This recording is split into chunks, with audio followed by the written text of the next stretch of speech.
What we saw on Saturday could change the entire 53-man roster. Also, Dak Prescott said what to the Rams owner? That's coming up next on Locked On Rams.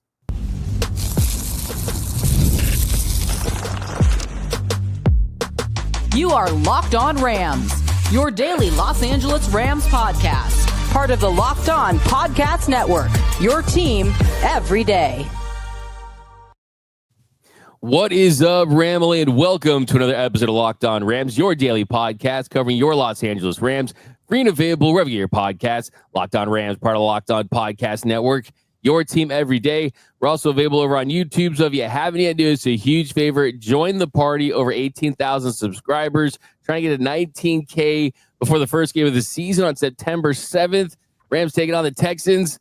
My name is Doug McCain. You can follow me on X and Instagram at DMAC_LA. I've covered LA sports for over a decade, 24/7 sports, Bleach Report, SI, Dodgers Nation.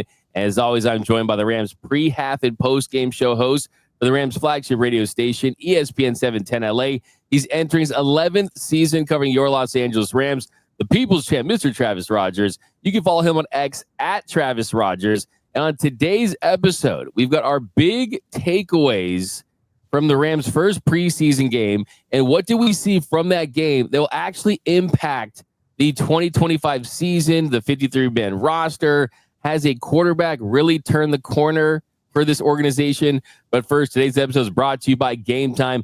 Download the Gametime app, create an account, and use code LOCKEDONNFL for $20 off your first purchase. All right, Travis. So we'll get into the game. Yes, It's preseason. Yes, there was a lot of backups. We'll give our big takeaways, winners and losers.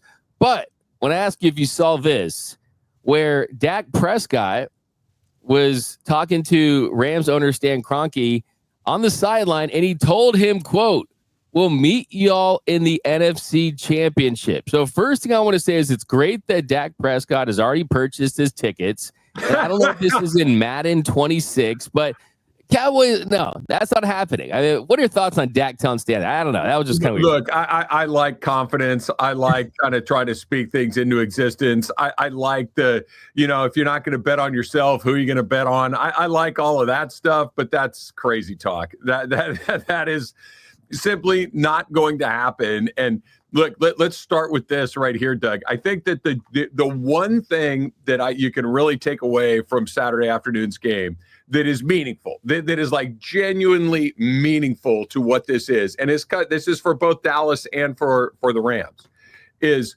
Sean McVay knows what's up, and Brian Schottenheimer is still figuring it out. Because when you watch the Rams play, they were lined up right. They understood their assignments. They did what they were expected to do. And it's the thing that everydayers have heard me say over and over again. Basic competence. Even though these were mostly third and fourth and fifth stringers, those third and fourth and fifth stringers knew what they were going to be asked to do. They knew how they were going to be used in that particular game, and they went out and executed the plan the way that it was put in there. Dallas, on the other hand, there were penalty. CeeDee Lamb's getting trucked by an official on the side. Like the whole, they were a circus. They couldn't get anything going. And I get it that Milton is not going to be their quarterback, anything, but you could tell they were completely disorganized. They were completely unprepared for that game. And the Rams were deeply prepared for that game. Not because of the players that were out there, but because of the coaches that were on the sidelines. The Rams coaching staff, led by Sean McVay, are competent. And that is a very high bar to clear in the NFL, and the Rams clear it every single week, even in a relatively unimportant preseason game to kick off the whole 2025 season. Yeah, one thing I was thinking, Travis, getting to the show is how long it would take for you to bring up the CeeDee Lamb highlight of the game into the official. And the thing is, this is a Cowboys team that has been criticized for their lack of physicality. They can't even out-physical the zebras out there, and he gets trucked. And let's be honest, that would have been the biggest story. Obviously, Jador Sanders' performance was number one, right? that would be that would be one of the biggest stories if somehow, some way, CeeDee Lamb gets injured, getting absolutely trucked by a official in the first preseason game. Can you imagine if he had to miss time? I'm glad he's okay, but I mean, I got all these texts. Though Lamb didn't see the official, like all this, stupid stuff. Like Yeah, but it was crazy seeing it. What was it like there, though? I mean, it was the ultimate Dallas Cowboy moment that where their star player, and CeeDee Lamb's a terrific player, right? He's terrific. But what are you doing, dude? Like, first of all, the ball is in the air, right? The ball, you can see it on TV. The ball is in the air, and he just turns his back to the play.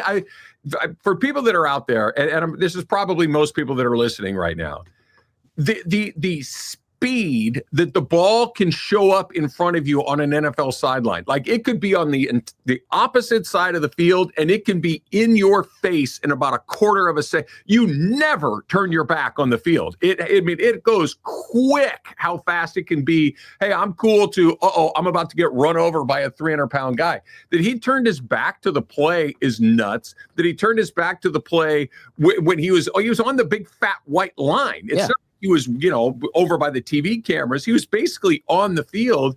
It like you said, I'm glad nobody got hurt, but it was hilarious. And it was a perfect example of the difference between the Rams would never have a moment like that because they've been coached up to not do dumb stuff like this. And the Cowboys clearly have not. Yeah, that's just a great point. I mean, that was a moment where, it was a little 10-second thing, but it does kind of say, how buttoned up are the Cowboys compared to the Rams and things like that. But as far as the game goes, biggest storyline and biggest takeaway is the difference in Stetson Bennett. So we talked about on the show for a couple weeks. Mike LaFleur, Sean McVay, all these coaches talking up Stetson Bennett, how much he's improved, his command of the huddle, how confident he is now. Well, it's one thing to hear them say it during training camps, another thing to see him look that much better against actual competition in a real game. He went 16-24, 188 yards. It was the first time that he had thrown 2 touchdowns in a game. And I think for me, it's the fact that he's making all the throws. I mean, layered some nice throws over linebackers, the dime on 4th and 6. Yeah, that was great. Xavier Smith on that opening drive. I mean, that's a really, really nice ball there. Making some plays with his legs. Even the interception really wasn't the worst throw, a little underthrown. But I think the big takeaway off the bat is, 1, I think he's going to make the roster. 2, I mean, even if he didn't, he would get claimed off of waivers by another team just because of what he's shown early on. So I'm happy for Stetson Bennett. I'm not going overboard like a lot of Rams people out there in the comments saying, whenever Matthew Stafford is gone, we can go to Stetson Bennett. It's like that famous Colin Cowherd take where, Ben Simmons has the good game and Colin's like, you can go LeBron. Yeah, you're good. We're good. I'm not doing that for Stetson Bennett, but I am happy for the guy. There was somebody who was doing that. I was doing the postgame show on 710 ESPN, and somebody calls and wanted to know how many draft picks they could get for Stetson Bennett, and the answer is 0. Zero is the answer to that question. He was good, and again, everydayers, you know what I'm about to say. He was competent. He looked like he was prepared to play a football game. He, like you said, I thought the throw to Xavier Smith was a beauty. I thought that he ran. Sean McVay was talking about this. I think the word that McVay used is in our operations. What he means is, are we lined up right and we taking stupid penalties? And the answer was yes and no. They were lined up right. They didn't take stupid penalties, like procedure penalties, the easy things to avoid, and they didn't do that. And I think Stetson Bennett gets credit for that. And he did make some nice throws. I agree with you. I think that this means he stays on the roster. I think he put some good stuff on tape that in the event that he gets put on the practice squad, somebody else might want to claim him as not as the future of their franchise, but as maybe a backup or a project or something similar to what the Rams are using him for. But and I'll say this too: go back a couple of seasons. Stetson Bennett got yanked off the field in a preseason game. He was so bad that in preseason football can frequently devolve into really bad football. But he was beyond that they had to take him off the field and put someone else in. That guy is an ancient history. That guy is long gone. The guy that we saw on Saturday afternoon, he's not a starter in this league. I don't even know if he's a number 2 in this league, but he proved that he can be in this league with his performance on Saturday. Absolutely. You got to give him a lot of credit. He went out there. He did exactly what he needed to do to impress his coaches, to make sure that that roster spot on this team is pretty much solidified. And look, I mean, give the Rams credit too. I mean, they've stuck with this guy. They've continued to develop him. So they're seeing the fruits of their labor with Stetson Bennett come through. So yeah, it's a great thing. Is he the future QB1 for this organization? I think the answer is no, but I think that you can never have enough depth at that position. You got two solid quarterbacks behind Matthew Stafford that's dealt with some injuries. So it's definitely a good thing. And I think Stetson Bennett lovers and truthers, I guess I would say, it's a beautiful day for them. Well, and the last thing I'll say about that is that, you know what? I want to give him a lot of credit from where he was a couple of years ago, like I just mentioned, where he got pulled off the field. Next thing you know, he's gone from the team and still never exactly clear on what that was about. You know, none of our business, quite frankly, but we're done with that. You know, he's got whatever was in his way is no longer in his way, and he appears to be a pro and preparing like a pro, and I'll give him all the credit in the world for that. Yeah, Stetson Bennett has gotten better. Yep. He's persevered throughout his entire career. It's a great story, and it's just a positive for the Rams moving forward. But coming up next, a position group that could be one of the deepest position groups in the NFL based on what we saw Saturday. That's coming up next on Locked On Rams.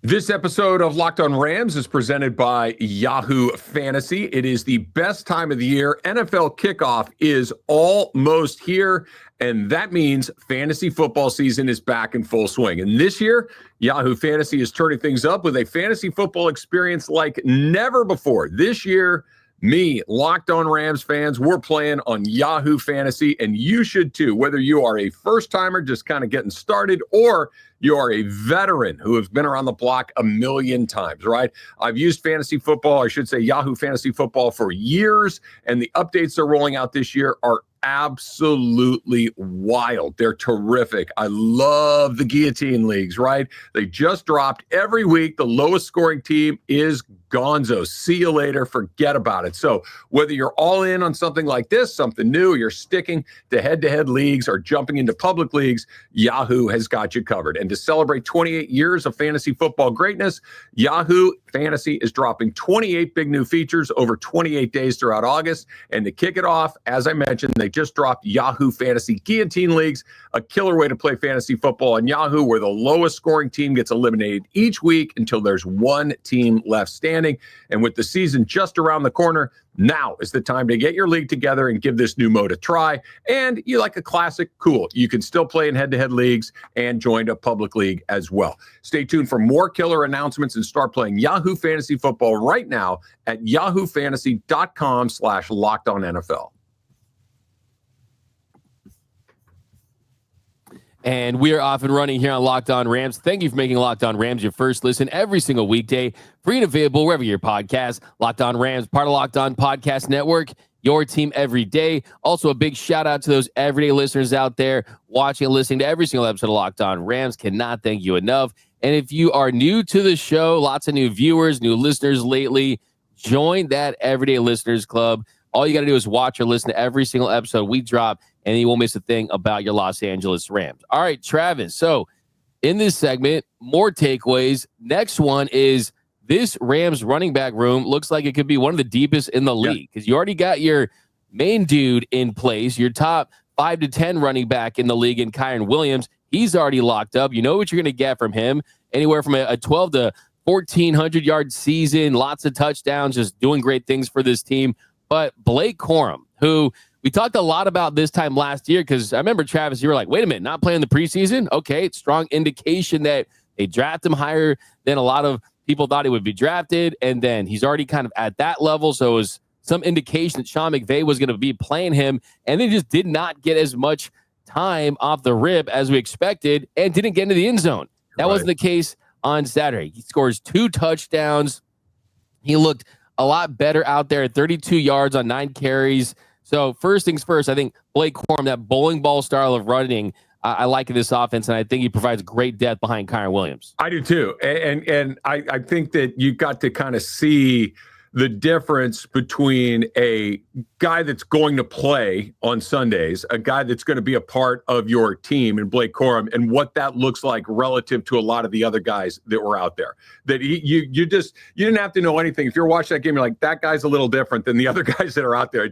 He is a second-round draft pick from a couple of years ago, scored a couple of touchdowns, just kind of bowled his way in there. I'm with you on all of that. Let me ask you something. Were you surprised that he was out there? Because I was. I couldn't. Sean McVay does not play guys in the preseason, and he really doesn't play guys that you think are going to be a part of what it is they're going to do during the regular season, or at least guys that you can reasonably predict will be a part of that. There's always one or two guys that make the team that end up being a part of it. But like you just said a second ago, Blake Corum didn't play in the preseason as a rookie because they had plans for him, and yet in year two, he's out there in week one of the that caught me by surprise. Were you surprised to see him out there?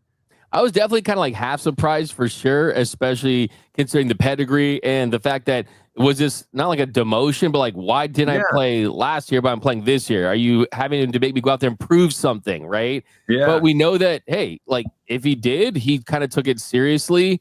And I mean, he did drop a pass that kind of made him go for on fourth down, and it wasn't just all elite play or anything like that. But I guess I think that Sean McVay, for as much as it's out there that it's more about, okay, these joint practices than preseason. I mean, you probably want to have a little bit of meaningful football out there, and having Blake Corum play early is kind of it kind of establishes that. But definitely was a little surprised. But I also think too, it's like, behind that, you got Jarquez Hunter. Yeah. Is he just going to be that guy right off the bat as a rookie, and that's kind of your running back storyline in the preseason games? Probably not, right?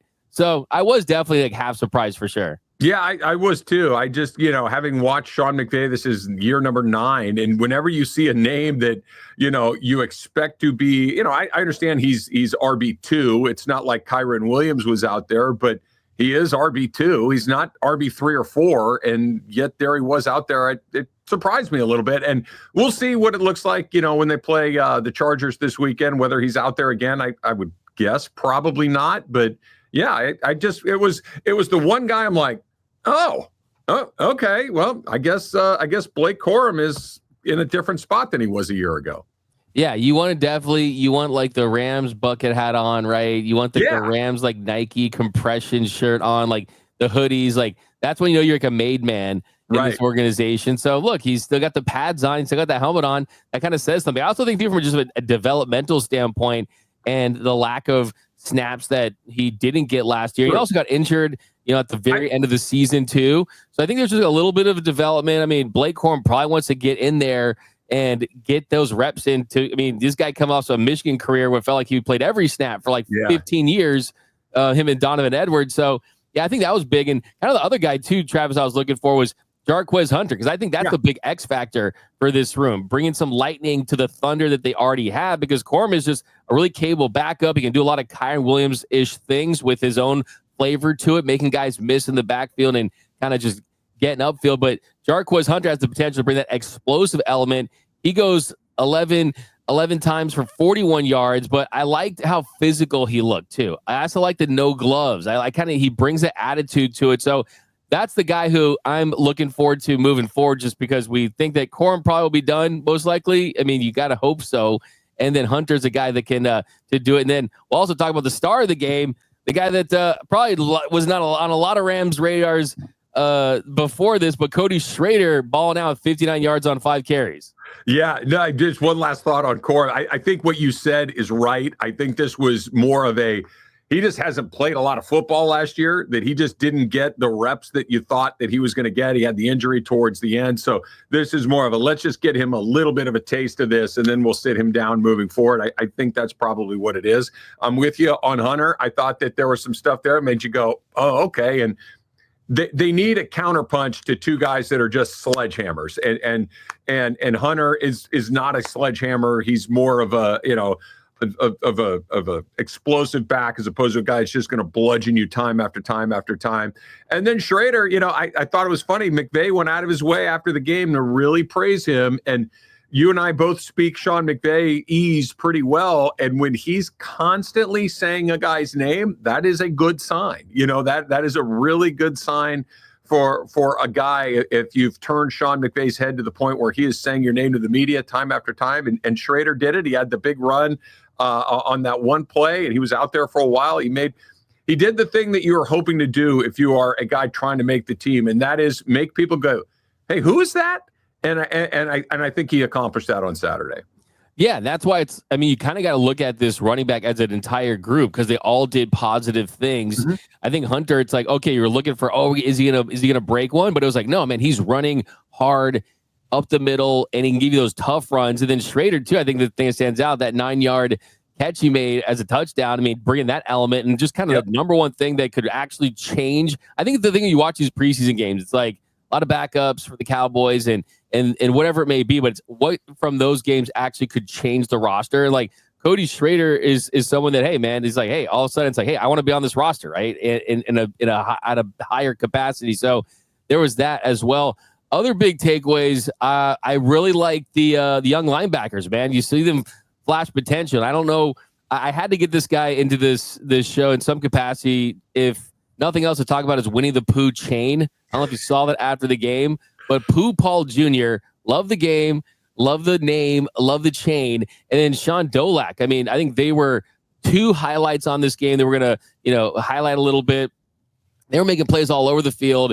I think that just their routes to the football, making plays against the run. I think they kind of brought that competitive fire. I mean, we know that Nate Landman, Omar Speights, like those are the guys. But I think that you kind of compare those two teams. The Rams, from a depth standpoint, they definitely had them outmatched, and I really like what I saw from Pooh Paul. I did not see the chain. I am very intrigued by the idea of a Winnie the Pooh chain. That's something that I'm here. I'm more of a Piglet guy myself than Winnie the Pooh, and maybe Rabbit or Kanga or Roo or any of the other characters from that. So go put on some pants, Winnie the Pooh. I mean, yeah, it's weird that he only wears a shirt, right? And it's just, I don't know. He seems like he's a little lazy too. But he looked good. It's weird. Rams linebackers are always a weird topic because I don't want to say they don't care about linebackers, but everything that you've watched for the Rams over the last 8-9 years, the Rams don't care about linebackers. It's just a place where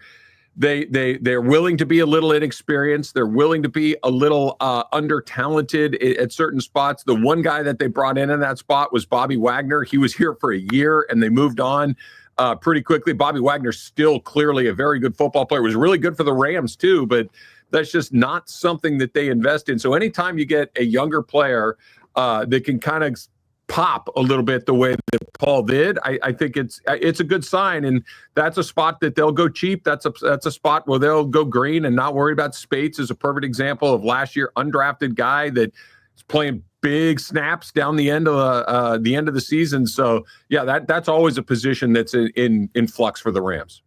Yeah, absolutely. And at Ole Miss, I mean, he was known for just sideline to sideline, making athletic plays, stopping the run game. I do want to point out to Rams fans that if you're just kind of tuning in to start the preseason, his name isn't Pooh Paul. Like, his name is actually Chris Paul, but his family called him Pooh during Pop Warner. That stuck. And here, we got every now and then we got to show you a picture from the phone. There's the chain right there. There's the Winnie the Pooh chain. Love it.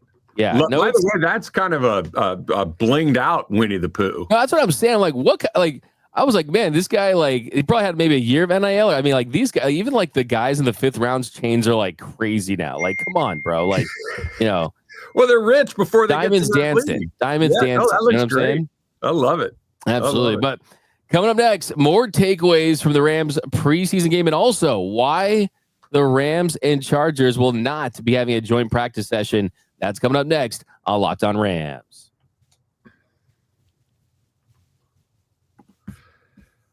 We've all been there, right? You're logging on early. You're waiting forever for those tickets to go see that concert to go on sale, only to lose your spot for a show you've been absolutely dying to see. Live music should be about making memories, not dealing with the stress of trying to buy your tickets. That, my friends, is where Gametime comes in.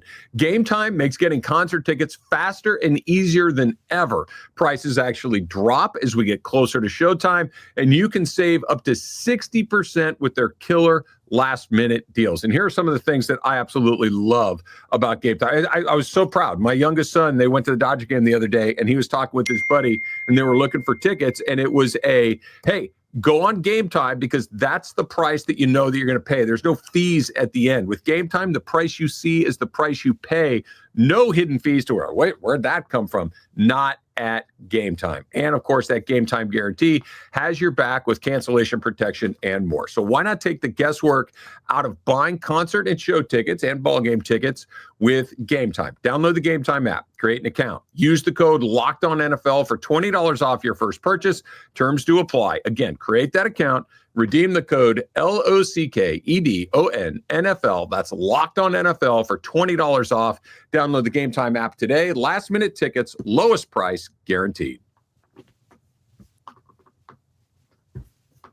And welcome back to Locked On Rams. Thank you for making Locked On Rams your first listen every single weekday. Free and available wherever you get your podcast. Locked On Rams, part of Locked On Podcast Network. Your team every day. Okay, so we got more takeaways from the Rams' first preseason game, a win over the Cowboys. We're going to do winners and losers tomorrow, so definitely stay tuned for that.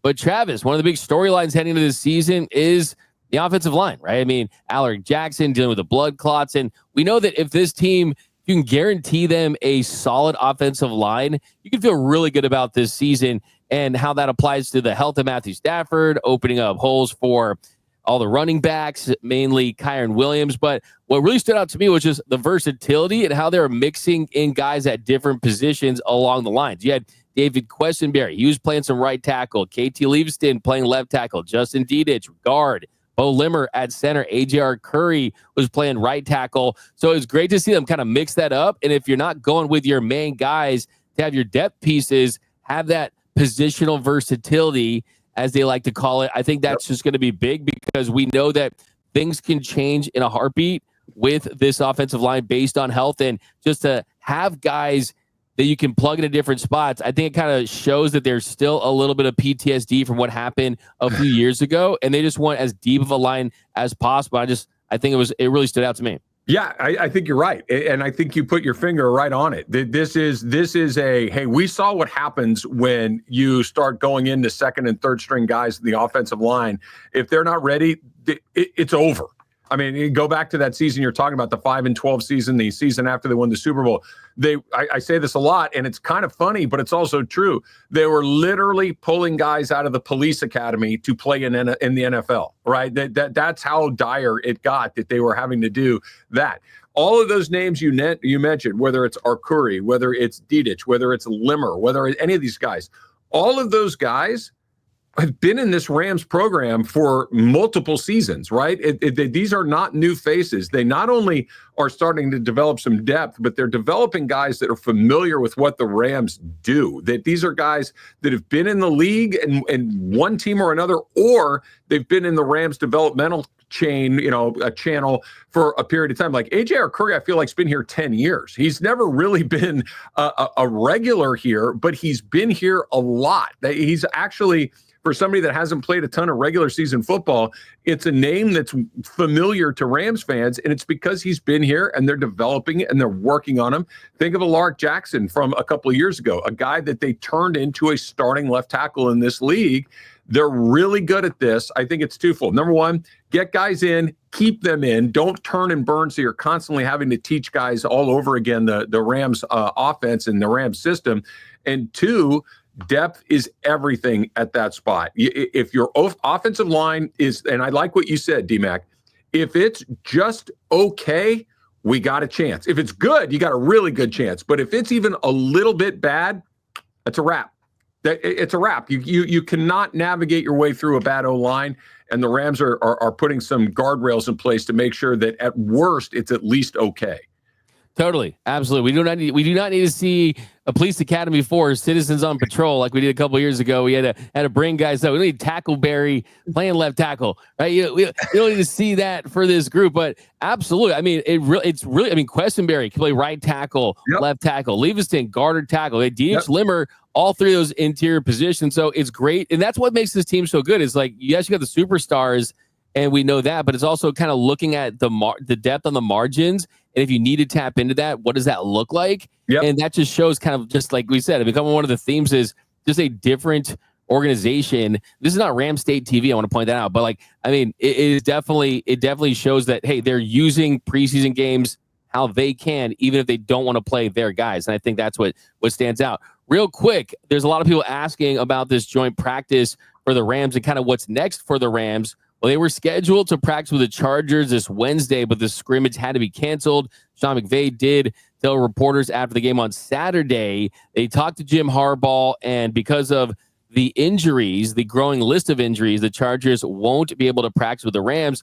So it looks like there could be something going on with the New Orleans Saints, who are also at UC Irvine, the old practice grounds. You might have to get our guy, Ross Jackson, in the mix for a little, imagine a preseason game crossover. Preseason crossover. Yeah, why not? Why not? Hardcore, a joint practice crossover.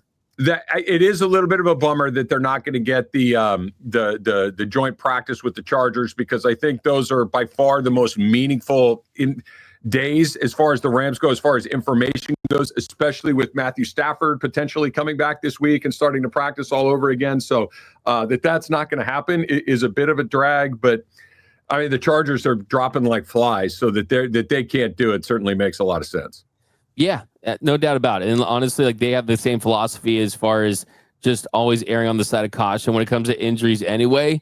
So we'll see. I mean, Saints, that's going to be fun too. So either way, it's about just getting those reps in. But that's going to do it for this episode of Locked On Rams. Tomorrow, we are going to dive into the winners and losers and just talk about Rams preseason action training camp. Lots of going on. It's buzzing, man. It's happening, right? You're not desperate for off-season storylines anymore. Football's back. It really is. We're close. We got 2 more games that kind of sort of don't really mean a whole lot, but you can see less than a month to go before the Houston Texans. Absolutely. We are Darrell Henderson's away from opening day, 27 days for opening night. Rams Texans, September 7th. But that's going to do it, guys. My name is Doug McCain. You can follow me on X and Instagram at DMAC_LA. And you can follow the People's Champ, Mr. Travis Rogers, at Travis Rogers. And until next time, whose house? It's Locked On Rams house.